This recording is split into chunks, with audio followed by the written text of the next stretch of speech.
When most people think of immortality or regeneration, supernatural creatures, mythology, or religion comes to mind. In fact, what with how popular vampires are today, the association that immortality is just fiction is even more pronounced. However, many people don't know that science also has an illustrative history with immortality and religion. Almost all scientific theories require building stones.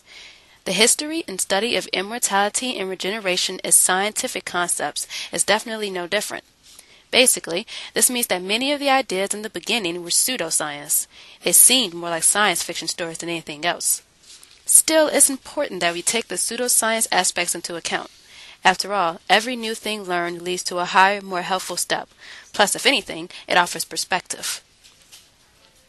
In the 1800s, Darwin came up with the theory of evolution, a theory that is still controversial to this day. In this theory, he said that humans, like animals, will not only face final oblivion when they die, but that they will eventually become an extinct species. Of course, this made many of the intelligent people of that time nervous, which could be the reason why people started experimenting with immortality. One of the very first documented experimentations with immortality and regeneration goes as far back as 1889. According to A Brief History of Immortality, French physician Charles-Edouard Brown-Séquard recommended that dried and ground sex glands of guinea pigs and dogs could be used as a youth tonic, which may have led to many more experiments involving rejuvenation injections. This, more than anything, marks the beginning of creating tonics meant to make people appear young forever. However, that's just a small portion of what the history of immortality covers. For instance, it's discussed in the article In Mortal Trouble, a Russian engineer named Leonid Krasin tried to freeze Vladimir Ilyich Lenin's, the first leader of the Soviet Union, body. This is one of the first experiments with cryogenics.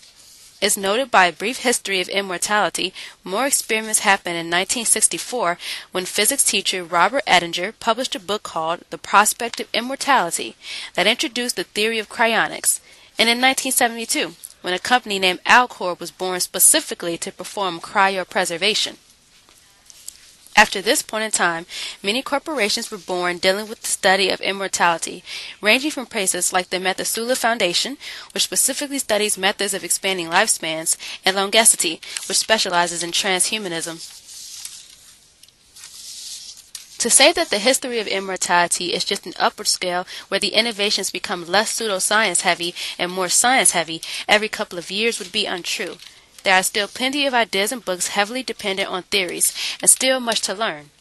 However, if we continue to be open-minded about the studies of immortality and let the research and history continue to develop, innovations in topics like regenerative medicine, where the effects are more tangible, will continue to grow. Maybe then the history will become more than just history and trivia. To keep up with current information about regenerative medicine, visit regenerativemedicinefoundation.org.